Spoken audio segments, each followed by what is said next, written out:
বর্তমানে বাংলাদেশের সবচেয়ে আলোচিত ব্যক্তি শরীফুল হক ডালিম, যিনি মেজর ডালিম নামেই বেশি পরিচিত। দীর্ঘ ৫০ বছর পর তার এই আগমন। সম্প্রতি প্রবাসী সাংবাদিক ইলিয়াস হোসাইন তার ইউটিউব চ্যানেলের লাইভে ডালিমের একটি সাক্ষাৎকার নেন, আর সেই সাক্ষাৎকারের ঝড়ে ইন্টারনেটে এখন তোলপাড়। কোনো বিবেকবান বাঙালি তখন যারা ডালিম বলেন, জিয়াউর রহমান আমাদের সাথে কোরআনের শপথ নিয়ে বলেছিল যে তিনি আমাদের সাথে কাজ করবেন, কিন্তু তিনি তার শপথ থেকে সরে এসেছিলেন। তার শালা রেখে করছিল, ওর মাধ্যমে মুজিব মারা যায়নি, একটি সেনা অভ্যুত্থানে নিহত হয়েছেন।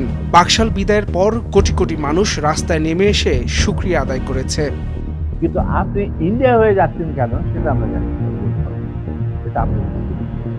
স্ত্রী নিম্মির কথা উল্লেখ করে ডালিম বলেন, তার স্ত্রীর ক্যান্সার ছিল, তাকে ১৯৯৬ থেকে গৃহবন্দী করে রাখা হয়।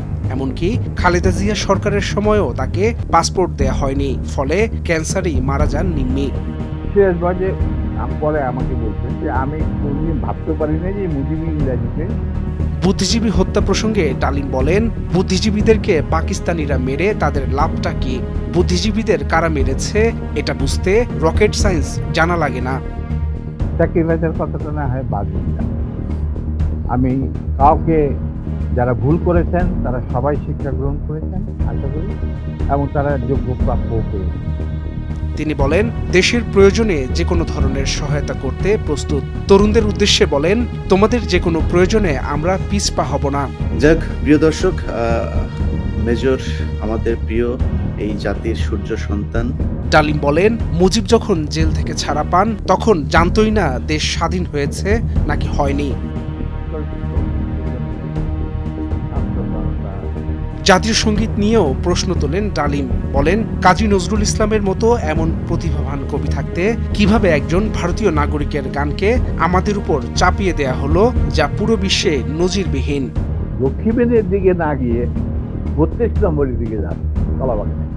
শেখ মুজিব তার জুলুমের মাত্রা এতটাই তীব্র করেছিল যে তখন মানুষ সৃষ্টিকর্তার কাছে মুক্তি চাচ্ছিল তার জুলুমের অবসানের জন্য।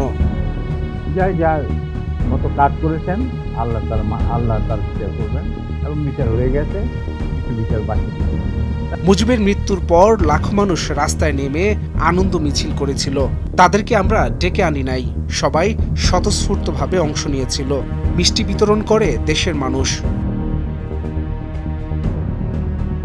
শেখ মুজিবুর রহমান সম্পর্কে মেজর ডালিম বলেন, ৭০-এর নির্বাচনের ৭১-এর মুজিবের চরিত্র ছিল এক, আর স্বাধীনতার পরে মুজিবের চরিত্র ছিল আরেক।